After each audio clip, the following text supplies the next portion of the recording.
It's absolutely wild how different you can feel as a result of knowing yourself, knowing the things that messed you up in life, um, especially early on in life. A lot of people, they go throughout life carrying a bunch of pain, and interestingly enough, they might not understand why that pain is there.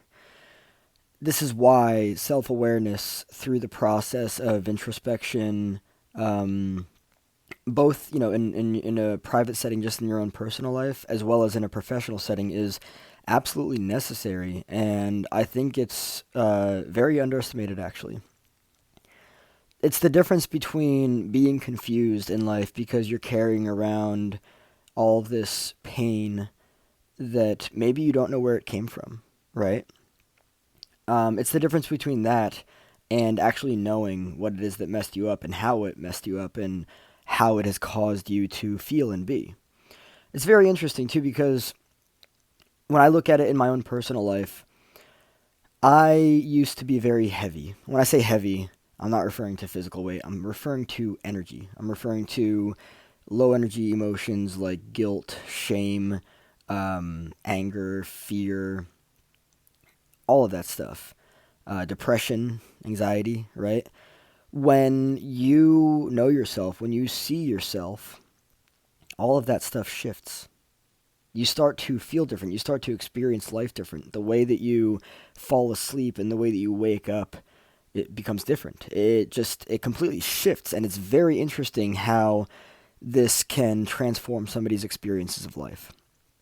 Um, I have noticed recently, as a result of becoming more aware of myself and all of that, just how I approach life differently. How I used to approach life even a few years ago, even 5 years ago.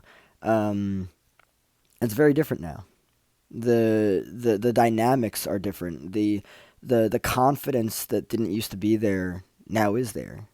The fear that used to be there is no longer there, right?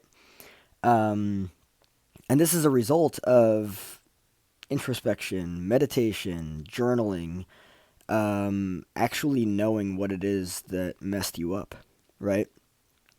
I know that I think it was yesterday's video actually.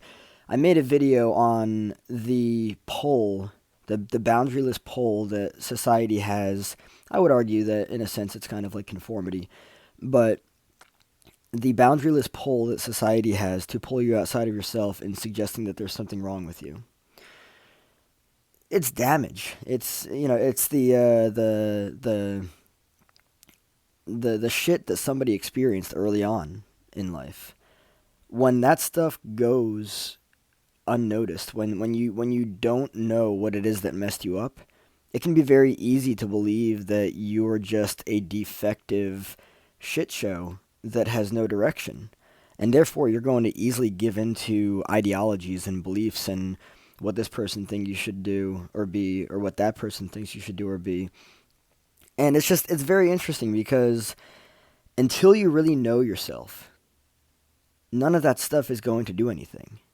And not saying that it's ever going to do anything. Like what I'm here to argue is that all these different ideas for who a person should be or what they should be or why they should be what they should be, it pulls a person away from themselves authentically.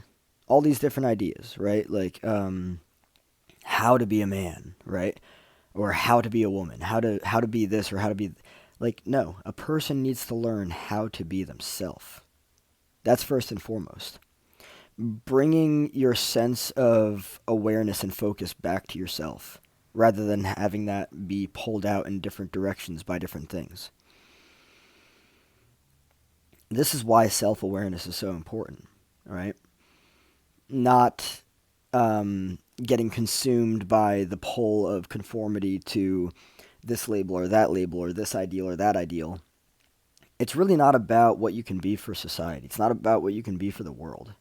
What you can be for the world actually starts to manifest in much more of a powerful way when you consider authentically what you can be for yourself. That's where it all happens.